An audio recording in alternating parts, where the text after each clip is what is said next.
So welcome back to Sonics Lab guys.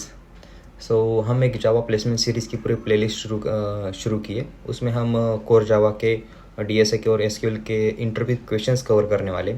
सो इसमें से हमने कोर जावा के बहुत सारे क्वेश्चंस कवर कर लिए और बहुत सारे कवर करने वाले। तो वो सारे वीडियोस मैंने पहले ही हमारे इस यूट्यूब चैनल पे अपलोड कर दिए। तो वो देखने के लिए पहले जाके हमारे चैनल को सब्सक्राइब कर लो। तो चलो फिर शुरू करते हैं हमारे इस नेक्स्ट क्वेश्चंस को। तो हमारा फर्स्ट क्वेश्चन है स्टैक वर्सेस हीप मेमोरी। तो स्टैक मेमोरी में मेथड कॉल और लोकल वेरिएबल स्टोर होते हैं, जो कि हीप मेमोरी में ऑब्जेक्ट और इंस्टेंस वेरिएबल स्टोर होते हैं। सो स्टैक मेमोरी फास्ट होती है क्योंकि इसका फिक्स साइज और एक्सेस सिंपल होता है। और हीप मेमोरी कंपैरेटिवली स्लो होती है क्योंकि ये डायनेमिक मैनेज होती है। सो स्टैक मेमोरी ऑटोमेटिकली मैनेज होती है। हीप मेमोरी गार्बेज कलेक्टर द्वारा मैनेज होती है। सो हर थ्रेड का अपना अलग अलग स्टैक होता है। सो हीप मेमोरी अभी थ्रेड्स के बीच शेयर्ड होती है। सो स्टैक साइज लिमिट होता है और हीप में साइज थोड़ा बड़ा होता है कंपैरेटिवली स्टैक। जो इसमें स्टैक ओवरफ्लो और heap out of memory error जो होते हैं ना, वो दोनों भी अलग अलग होते हैं। सो इसका मैंने एक एग्जांपल भी दिया है यहाँ पे।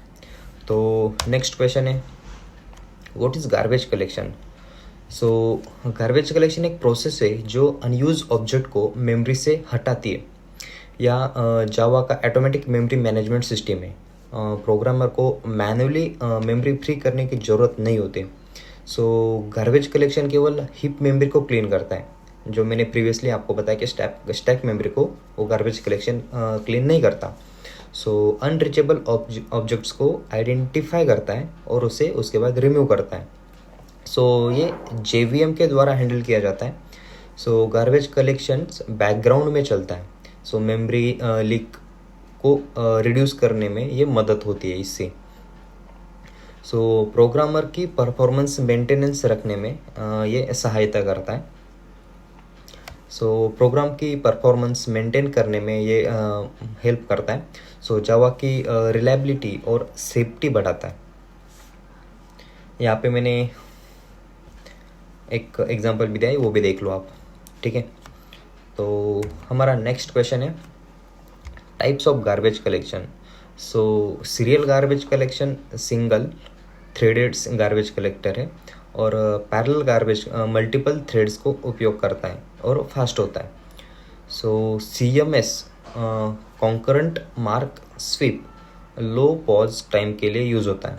सो G1GC सो गार्बेज फर्स्ट लार्ज हीप के लिए ऑप्टिमाइज है। सो ZGC लो लेटेंसी और हाई परफॉर्मेंस के लिए यूज़ होता है। हर GC का डिज़ाइन और वर्किंग डिफरेंट होता है। सो JVM कॉन्फ़िगरेशन के आधार पर GC सिलेक्ट होते हैं और एप्लीकेशन रिक्वायरमेंट के अनुसार गार्बेज कलेक्शन चूज़ किया जाता है। सो मॉडर्न एप्लीकेशन के लिए G1GC वाइडली यूज़ होता है। सो हमारा नेक्स्ट क्वेश्चन है what makes object eligible for GC। जब किसी ऑब्जेक्ट का कोई रेफरेंस नहीं रहता और GC के लिए एलिजिबल होता है, तो ऐसे ऑब्जेक्ट्स अनरीचेबल कहलाते हैं।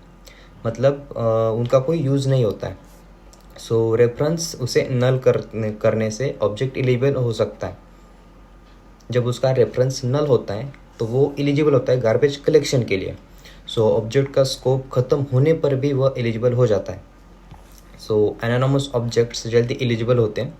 सो JVM रूट रेफरेंस से रीचेबिलिटी चेक करती है।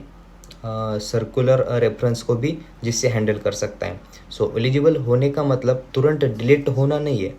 सो GC एग्जीक्यूशन JVM डिसाइड करती है। केवल अनरीचेबल ऑब्जेक्ट्स ही रिमूव किए जाते हैं।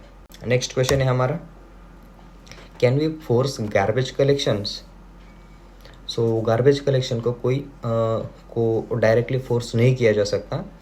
system.gc मेथड से गार्बेज कलेक्शन के लिए हम रिक्वेस्ट भेज सकते हैं। सो runtime.get_runtime.gc भी सेम काम करता है। ये मेथड केवल सजेशन देते कि हम ये अनयूज ऑब्जेक्ट है तो ये आप गार्बेज कलेक्शन में डाल सकते हो, पर उसकी कोई गारंटी नहीं लेता कि ये कब वर्क होने वाला है। सो JVM डिसाइड करती है कि GC कब रन होगा। सो जिससे एग्जीक्यूशन सिस्टम परफॉर्मेंस पर डिपेंड करता है। So frequent garbage collection calls performance को अफेक्ट कर सकते हैं। सो ये ऑटोमेटिक प्रोसेस है जिसे जेवीएम मैनेज करता है। सो मैनुअल कंट्रोल लिमिटेड होता है और अप्रोच है जेवीएम को जिसे हैंडल करने देता है। सो बस आज के लिए इतना ही। आपको ये वीडियो कैसी लगी वो मुझे कमेंट करके ज़रूर बताना। कुछ डाउट हो तो वो भी मुझे वो कमेंट कर देना, मैं नेक्स्ट वीडियो में उसे एक्सप्लेन कर दूंगा। तो चलो फिर मिलते हैं नेक्स्ट वीडियो।